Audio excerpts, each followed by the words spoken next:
This is section 6-3, proving that a quadrilateral is a parallelogram. Okay, this is section 6-3, proving that a quadrilateral is a parallelogram. Problem 2, the got it, on page 370. Can you prove that the quadrilateral is a parallelogram based on the given information? Explain. So in part A, we're given that EF is congruent to GD. So we have a pair of opposite sides congruent. And then it says DE is parallel to FG. And again, we have a pair of opposite sides parallel, but it's not the same pair of sides. So if we look at Theorem 612, it says that one pair has to be both congruent and parallel, and we don't have that. We have a pair congruent and a pair parallel, but not the same pair. 6.8 says both opposite sides have to be congruent. Both pairs of opposite sides have to be congruent. Again, we don't have that. We only have one pair of congruent sides.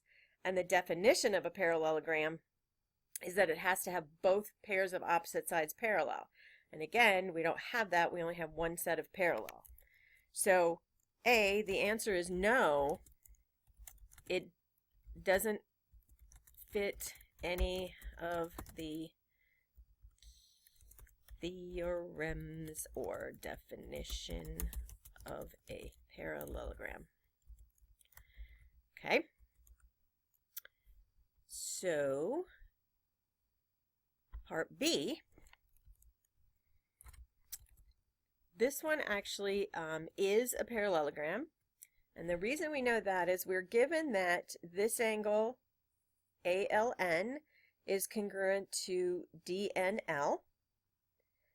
And if you look at that sideways, it's actually saying they're alternate interior angles. So angle ANL and angle DNL are alternate interior angles. And since they're congruent, that makes AL parallel to ND. Also, it gave us that this angle, this little angle, angle ANL, is congruent to DLN. And again, those are alternate interior angles. So angle ANL, ANL and angle DLN are also alternate interior angles, but for a different pair of lines. So that makes, since they're congruent, that makes AN parallel to LD.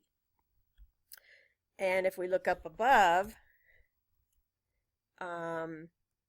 we have both pairs of opposite sides parallel, so it's by definition of parallelogram.